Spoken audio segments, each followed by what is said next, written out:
ስለዚህ ለምሳሌ አሜሪካ በጣም ከሚጠብቁት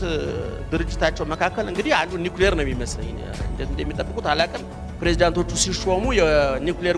ቁልፍ ይቀባበላሉ ነው የሚባለው የኛ ሀገር መሪዎች ምን እንደሚቀባበሉ አናቀም እና አሁን ትልቁ ይሄ ጭንቅላት ቀደም እንደነገርኳችሁ ምንድነው በጠንካራ አጥንት ነው የከበበው እግዚአብሔር ከዚህ ከጠንካራው አጥንት ውስጥ ግን ፈሳሽ ነገር ነው ያለው ወይም ደግሞ ሊጥ አይነት ነገር ነው ያለው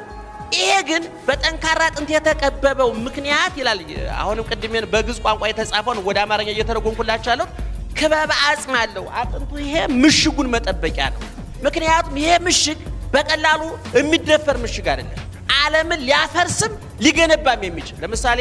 አሁን እዚህ ሀገር ስንት ፎቅ 40 ፎቅ 30 ፎቅ እየተገነባ ነው አይደል ያ 40 ፎቅ ያ ረጅሙ 40 ፎቅ ከዚህ ውስጥ ይወጣ ነው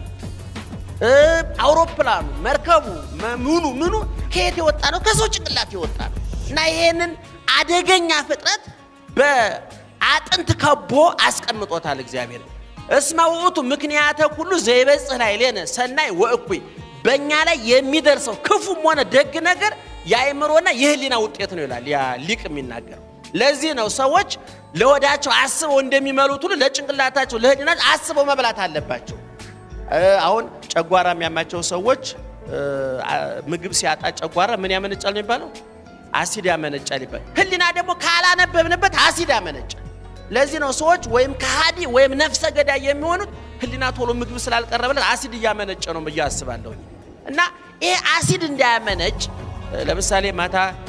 ወንደላጤዎች ወይም ደግሞ ወጣቶች የዝሙት ፊልም ስታዩ ታመሻላችሁ አይደል አሁን መረጃው ባይንና በጆሮ ወደ ውስጥ እየገባ ህሊና ዝም ብሎ እየታዘበ ነው ሌሊት ጉዱን ያመጣዋል ታውቃላችሁ ሴት ከሆነ ከወንድ ጋር ወንድ ከሆነ ከሴት ጋር ሲታገሉ ያድራሉ አሁን ያ ማታ ሲያየው የነበረው ፊልም በጆሮ ገብቶ ልክ ባፍ የገባው ምግብ ሰውነታችን እንደሚቀይረው ማለት እንደውም በሰሜን ሸዋ ቡልጋ የሚባል ሀገር የምታውቁ ከሆነ ቆንጆ ወንድ ወይ ሴት ሲያዩ ሽማግሌዎቹ ምን ይላሉ እቺ ሴት ስታምር አይሉም አቤት ማማሯ እቺ ሴት አይሉም ይባላል አየው ይሄ እህል ሲያምር ይላሉ ይባላል እህሉ ሲያምር ምክንያቱም ያ መልክ የምን ውጤት ነው የምግብ ውጤት ነው ምናልባት አንድ ቀን ጦሟን አድራ ብታገኙት ሴትዮ ለካ እህል ቅርጽ ይዞ ስለመጣ ነው መስመር ይዞ ስለመጣ ለዚህ ነው ብዙ ሰዎች